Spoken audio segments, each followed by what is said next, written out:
एक महीने का व्रत का पालन किया है, अनुष्ठान किया है देवियों ने, सभी ब्रजवासियों बालाओं ने, और माता से यही वरदान मांगती है, माँ हम आपका व्रत कर रही है और इस व्रत के प्रभाव से, इस व्रत के प्रताप से हमें भगवान कन्हैया पति के रूप में प्राप्त हो।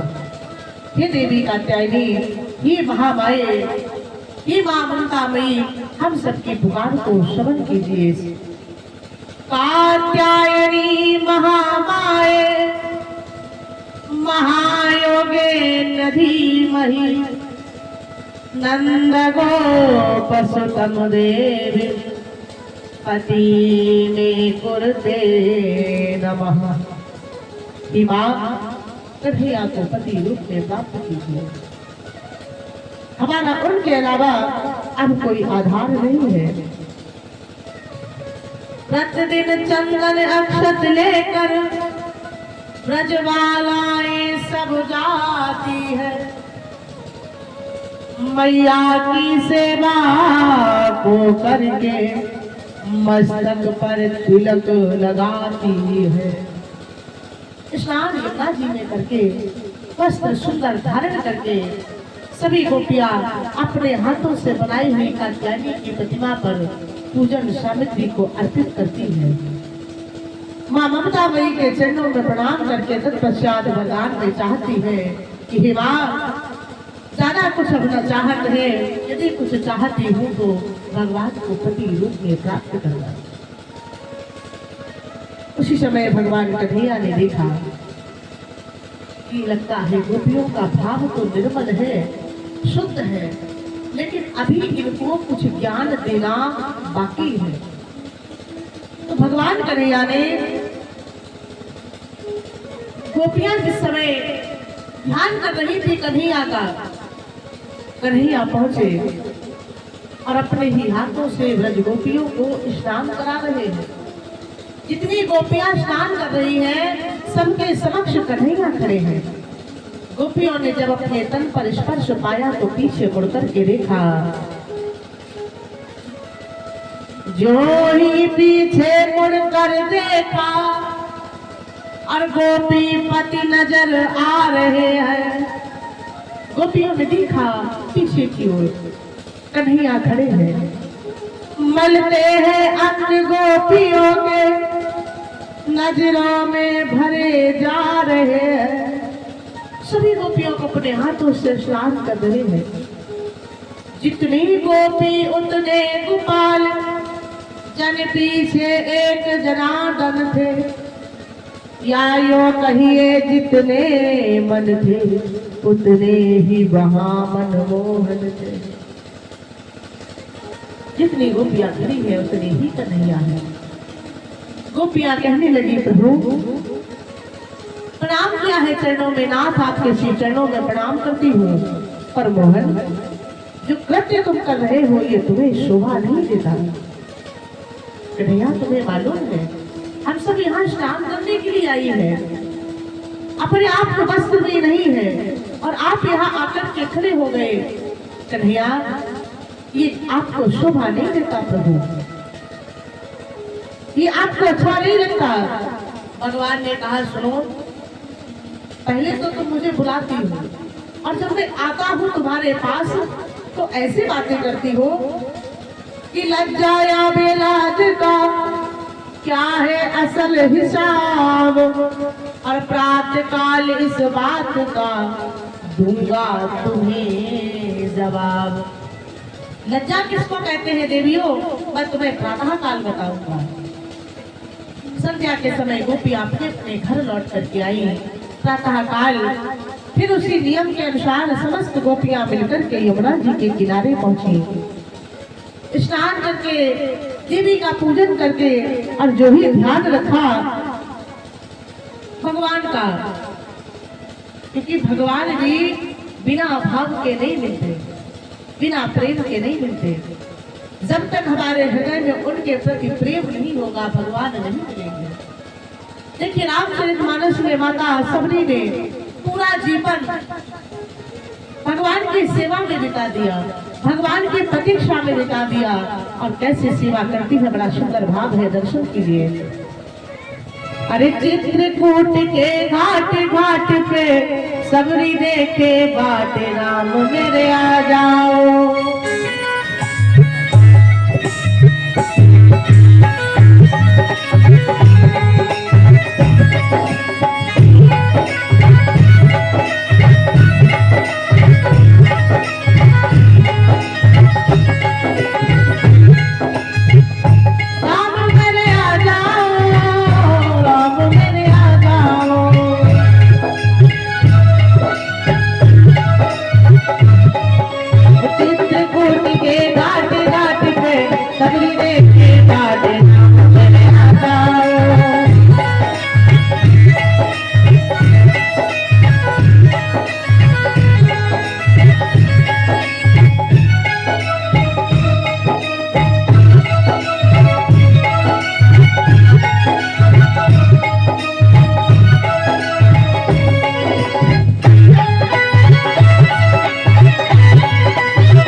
प्यारे गुरु वर्षों को मान करके मैंने अपना पूरा जीवन इस गुरु आश्रम में बिता दिया। कहा था मेरे गुरुदेव भटकने कि तुम आओगे, लेकिन कब आओगे ये नहीं बताया था।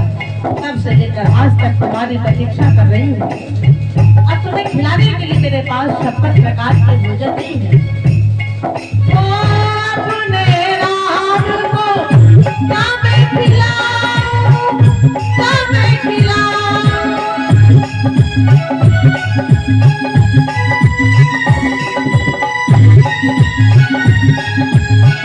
क्या मैं खिलाऊं?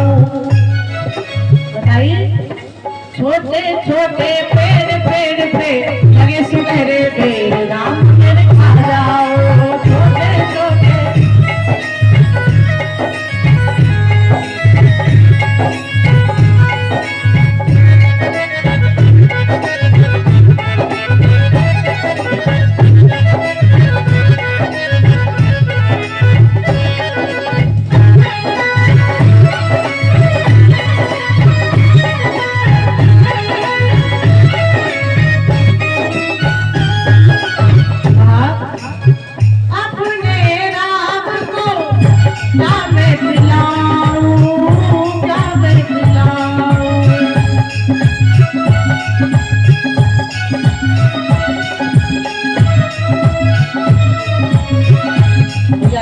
तुम्हारे पिलाने के लिए ठंडा शीतल जल है प्रभु, क्योंकि यहाँ अयोध्या का महल नहीं है, यहाँ हजारों शुद्ध शिक्षा होगी। प्यारे अपने राम को क्या मैं खिलाऊं, क्या मैं खिलाऊं।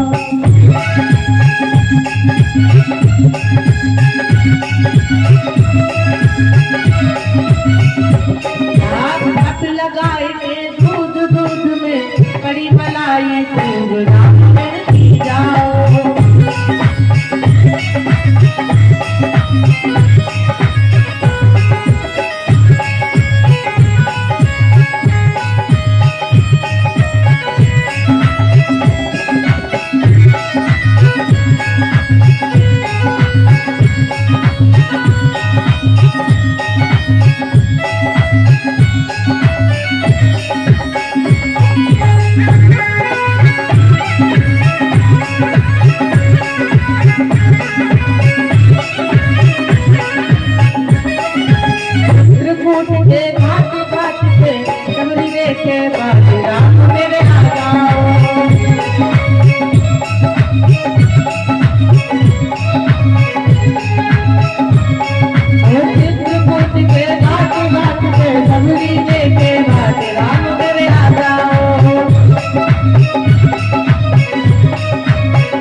सियावर रामचंद्र महाराज की। कन्हैया ने वस्त्रों को चुरा लिया, कदम की डाल पर दक्ष अस्त्र डाल करके बैठ गए कन्हैया। और जब सखियों का ध्यान छूटा तो देखा बाहर जिस तट के किनारे गोपियों ने अपने अपने वस्त्र रखे थे, एक भी वस्त्र दिखाई नहीं दे रहा है। और कार्तिक मास में प्रातः काल में सर्दी भी हो जाती है।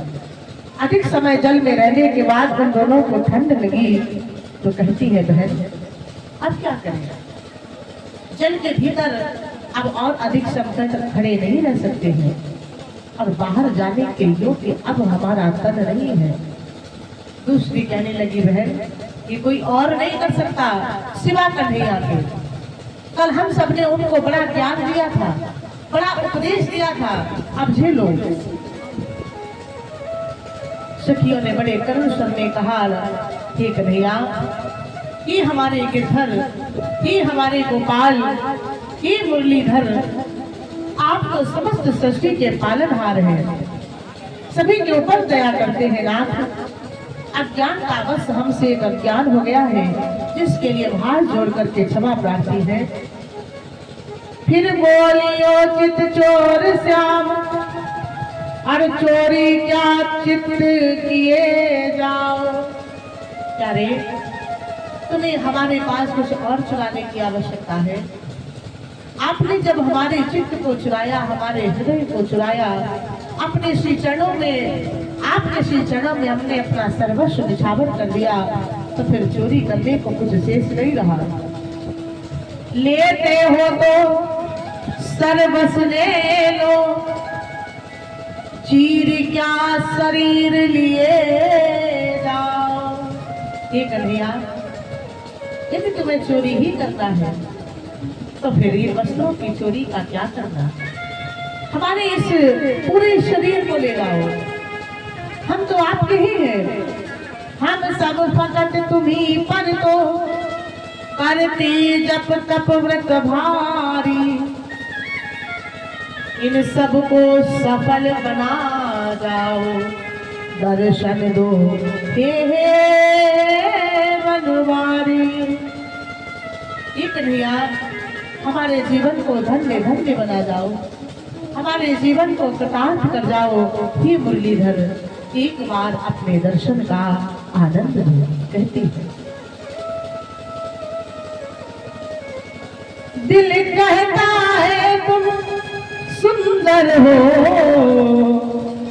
आंखें कहती है दिखलाओ, आते भी तो हो तुम आकर के, आते भी हो तुम आकर के, हम कैसे कहें देखो ये बैठे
भगवान की याद की है कन्हैया। अब तो आकर के हमें दर्शनों का आनंद दो। और भगवान कन्हैया भाव से प्रसन्न हो जाते हैं, प्रेम से उन्हें कुछ भी अर्पण करो, भगवान कन्हैया उसे स्वीकार करते हैं। भगवान कन्हैया ने गोपियों की विनय को स्वीकार किया। झट कदम के वृक्ष पर बैठे हुए धीरे से मुरली बजाया। बंसी की धुन जब ही गोपियों के कानों में पड़ी, गोपियों ने देखा ताल की ओट में वस्त्रों के मध्य में छिपे कन्हैया को। अब तो हमारे लज्जा के उन दोनों के पेट ऊपर को नहीं उठे। कहने लगे, ये प्रभु, मैंने ऐसा सुना है कि तुम अवतारी हो, तुम परब्रह्म परमात्मा हो, पर इस प्रकार से कृत्य करना एक परमात्मा को शोभा नहीं देता। प्रभु कहने लगे, सुनो, कल आपने मुझसे कहा था कि मैं निर्लज्ज हूँ, मुझे कोई लज्जा नहीं है, मैं ऐसा कर्म करता हूँ जिस कारण से जैसा तुमने मुझे कहा मैंने वही किया। जब मैं निर्लज्ज हूँ तो फिर मुझे लज्जा नहीं आ सकती। मैं जैसा हूँ मैं करता हूँ, तुम जैसी हो बनी रहो। मैं चीर चुरा कर जाता हूँ, तुम भरता पकड़े खड़ी रहो। गोपियों ने कहा, नाथ दया करो, कृपा करो, हे करुणागार, यदि हमारी पुकार सुन रहे हो तो हमें क्षमा करो, हे नाथ हमारे वस्त्र दो। भगवान ने कहा, फिर तब मानूंगा जब तुम सौगंध करो। मैं जैसा कहूंगा वैसे करोगी। जल के बाहर आकर के अपने वस्त्रों को ले जाओ। सखियों ने कहा, कैसे जाए? इनके सन्मुख ललिता ने कहा, सुनो, दो रास्ते हैं। यदि वे सांसारिक रिश्ते से देखते हो तो ये भी छोटे हैं, और यदि परमात्मा के भाव से देखते हो तो परमात्मा से कुछ छिपा नहीं है। कहा बड़ा सुंदर भाव, वे जल में है, वे फल में है, वे व्यापक है सचराचर में।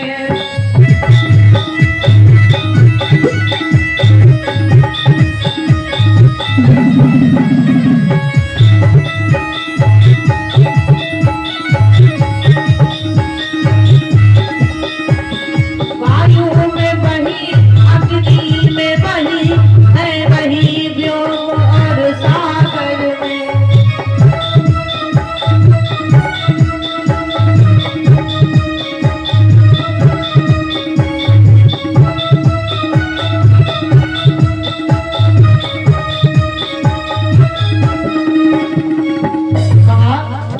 क्या लाज बहन हो सकती है, घट घटवासी स्वामी से जा।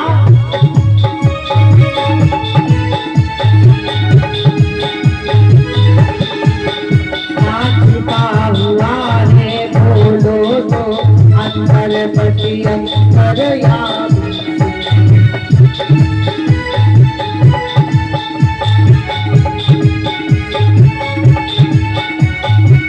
और कहा, क्या मोहन से छिप सकता है, यदि वे प्रभुवन में व्यापक है।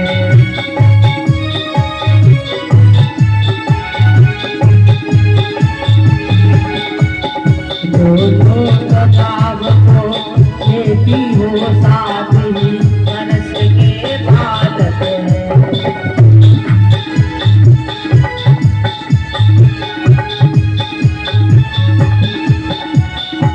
गोपियों ने कहा, दोनों भाव से लो तो जल से बाहर जाने में कोई रोक और टोक नहीं है। दोनों प्रकार से सोच लिया, अब यहाँ दोष का काम नहीं, बस चलो और कपड़े ले लो और सब चाहत का काम नहीं। बड़े बड़े बातों को उठा करके अपने मन में स्थानों को ढक करके गोपियां बाहर पहुंची। भगवान ने कहा, ठीक है, अब दोनों हाथ जोड़ करके भगवान सूर्य को प्रणाम करो। हाथ जोड़ करके गोपियों ने भगवान सूर्य को प्रणाम किया और प्रभु ने सारे वस्त्रों को नीचे डाल दिया। गोपियों ने अपने अपने वस्त्र धारण किए और कहा, कन्हैया ने मैंने जाना, मैंने समझ लिया कि तुम वास्तविकता में भोली हो, वैराग्य लिए अनुरागिन हो, पर अभी ज्ञान से खाली हो। तुम्हारे अंदर ये ज्ञान अभी शून्य है। लाज लाज चिल्ला रही थी, पर लाज क्या है ये तुम जानती नहीं हो। लाज केवल